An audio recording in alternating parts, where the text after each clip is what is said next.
advice ko lang kay Senator Trillanes, may man, hindi na lang dapat ganon, wag mo nang patulan. Kasi magagalit lang ang tao, hayaan mo lang na public figure ka eh, sikat ka eh. So dapat hindi mo na lang pinatulan yung mga tao. Sino ba yung mga dinamanda mo? Si Harry Roque, yung pati SMN ay na blacklist, ano, pati sila Banat Bay, no, lahat sila. So, ganun talaga. Kaya mahirap magpolitika eh, no? Mga politiko, kasi napipikong kayo pagka merong masamang sinasabi ang mga tao.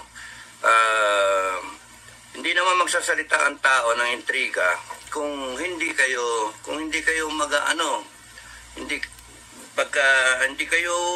walang where there is smoke there is fire, where there is fire there are human beings, no? Sa Scarborough, kundi kasi nag-backdoor channel si Senator Trillanes, former Senator Trillanes, na authorize ni Pinoy. At that time, nung pakiramdam ko noon, wow, swerte naman ni Sani, kasi sa kanya nagtiwala yung presidente, si Pinoy. Hanip, no? Tapos nagpunta doon. I thought na maayos tayo. Ang naging problema doon is yung sagutan nila ni JPE doon sa Senado. Tapos nag-walk out pa. Dapat yun, hinarap mo na lang. Yun yung dapat doon. Hinarap mo na lang. Tapos no, naging issue. Kaya yung mga tao, ganyan yung attitude ng tao sa'yo. Nabawasan ka doon ng political capital. Yun yung totoo doon, Sani. Kung hindi sinasabi sa'yo ng mga kaibigan mo o ng mga kasama mo, ako na nagsasabi sa'yo.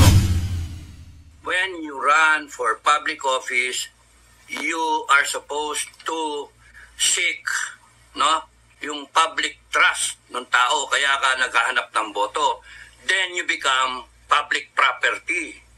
Tayo nga, di ba, ang tawag, GI, government issue, no, pagka nasugatan mo yung, nag-aahit ka, masugatan mo yung mukha mo, salamagan.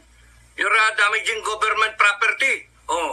Di ba? Para tayo naman din nag-academy. So, ikaw, tumakbo ka ng public office, Senator of the Republic, inayaan mo na lang sana, gano'n na lang, para hindi sa'yo mainis ang tao. Ako nainis, kasi nainis sa'yo ang tao. Paano?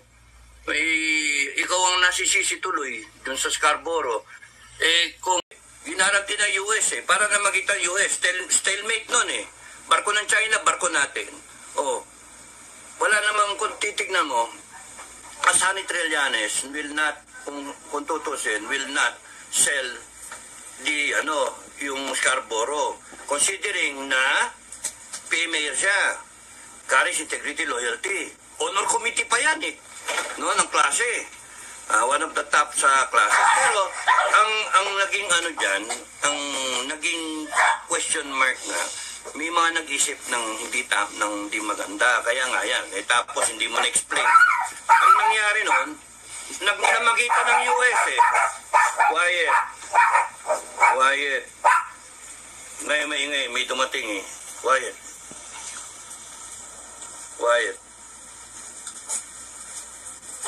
Pati ako, quiet na rin ako. Hi guys, magandang umaga sa inyo lahat. Daling araw na. Magandang araw sa ating mga kababayan mula Mindanao, Visayas at Luzon, sa iba't ibang dako ng ating mundo. Magandang umaga po sa inyo lahat. So ito na naman po ang inyong lingkod, si DIY KKB Informative, at ating pong pakikinggan itong si Captain General Clemente Enrique. Paliliwanag niya dito kung ano ang mali ni Trillanes o ano ang tama ni Trillanes. Ang tama ni Trillanes. So yun, bibigyan to ng reaksyon at komento ni Sir Dado. So tunghayan po natin guys kung ano yung ang mga komento ni Sir Dado patungkol dito. So tunghayan po natin kung tama ba siya o mali siya, si dating Senador Sonny Trillanes. Ito na po.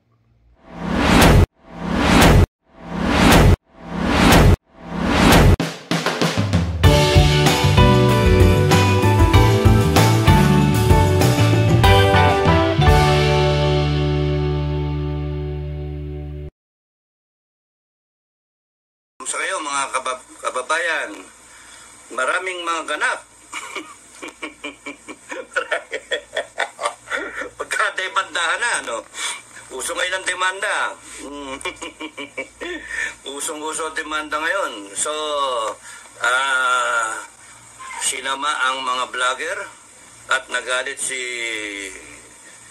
former Senator Trillanes, si Caballero Trillanes. Kasi dapat dapat allege, no? Dapat allege. So, korte na lang yan. Subjudice. Advice ko na lang kay Senator Trillanes, may man, hindi na lang dapat ganon, wag mo nang patulan. Kasi magagalit lang ang tao. Hayaan mo lang na public figure ka eh, sikat ka eh. So, dapat hindi mo na lang pinatulan yung mga tao. Sino ba yung mga tinamanda mo? Si Harry Roque, yung pati SMN ay na blacklist, ano? Pati sila Banat Bay, no? Lahat sila. So, ganun talaga. Kaya mahirap magpolitika eh, no? Mga politiko. Kasi napipigong kayo pagka merong masamang sinasabi ang mga tao. Hindi naman magsasalita ang tao ng intriga kung hindi kayo hindi kayo walang where there is smoke, there is fire. Where there is fire, there are human beings, no? So yung tungkol sa Scarborough, kung di kasi nag-backdoor channel si Senator Trillanes, former Senator Trillanes, na authorize ni Pinoy. At that time, nung pakiramdam ko noon, wow, swerte naman ni Sonny kasi sa kanya nagtiwala yung presidente, si Pinoy. Hanip, no? Tapos nagpunta doon. I thought na maayos tayo. Ang naging problema doon is yung sagutan nila ni JPE doon sa Senado. Tapos nag-walkout pa. Dapat yun, hinarap mo na lang. Yun yung dapat doon. Hinarap mo na lang. Tapos no, naging issue. Kaya yung mga tao, ganyan yung attitude ng tao sa'yo. Nabawasan ka doon ng political capital. Yun yung totoo doon, Sonny. Kung hindi sinasabi sa'yo ng mga kaibigan mo, o ng mga kasama mo, ako na nagsasabi sa'yo.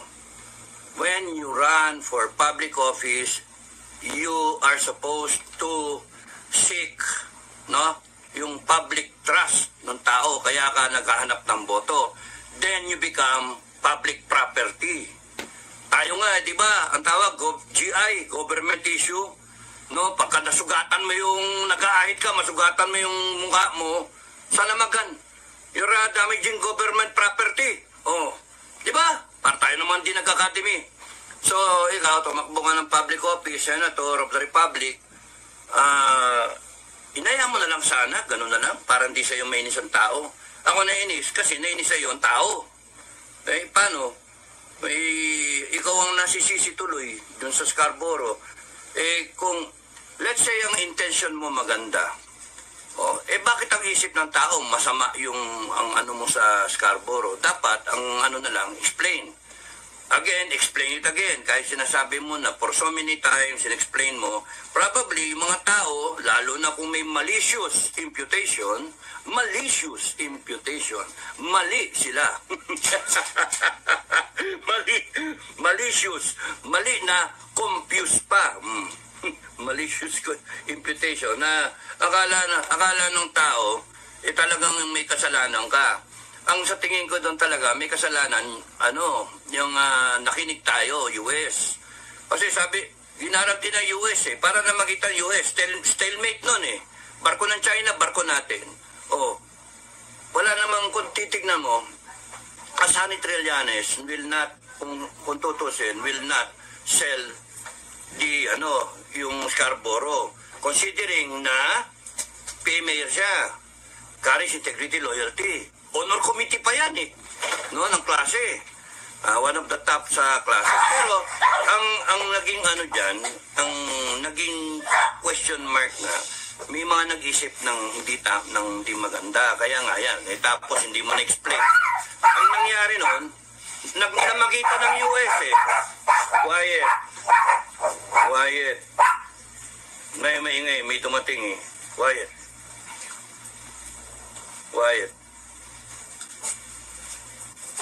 Pati ako, quiet na rin ako. May namagitan na sinabi ng US, sige, mag-withdraw kayong dalawa para tahimik. No? Mag-withdraw kayong dalawa. So, withdraw tayo. Hindi nag-withdraw yung China. So, wala na yung Scarborough. Mali na naman tayo dun Kasi kung hindi nag-withdraw yung China, yung Coast Guard nila, ano gagawa ni Sonny Trillanes? Sino ba si Sonny Trillanes para naging... Ay, naku. Ang mali doon si Pinoy, Commander-in-Chief, AFP, DND, SND. Bakit? Kasi dapat inorderan yung AFP natin, yung Navy natin, na nag-withdraw, hindi nag-withdraw itong China, dapat, putrakis, bumalik kayo ron. Di bumalik, sana, ganon. Ganon nangyari. Pero hindi tayo bumalik Bakit? Probably ang US may kinalaman dyan. Ang problema, yung US, kinuha natin ngayon na partner. I've got your back. Nakagawa nga ng bases dun sa West Philippine Sea, 7 pa. Na wala man lang yung US. Tapos ngayon ipoproxy tayo na US tayo iharap. So, next time, Sunny, no? Pakiusap from one mayor to another. Wag mo nang patulan, hayaan mo na. Isipin mo na lang na, desiderata na lang Listen to others, they too have their stories. Para naman tayong di nagplebo. Hayaan mo na, drop mo na lang yung kaso. Hayaan mo na, natauhan na lahat yan, withdraw mo yung kaso. Yun yung advice ko sa'yo. No? And then, ko na lang. Kusapin mo na lang sila. Yung mag-meeting kayo sa isang exclusive o private na restaurant. Magkakasama kayong lahat at mag-usap kayo. Hindi, idadrop ko na to Tatanggapin ko na lang yung inyong sorry. Ganun ka. Sani, ganun na lang. Gentleman ba? No? Advice lang. Kung sana natidinig mo ako, Sani. From one bag to another bag, no?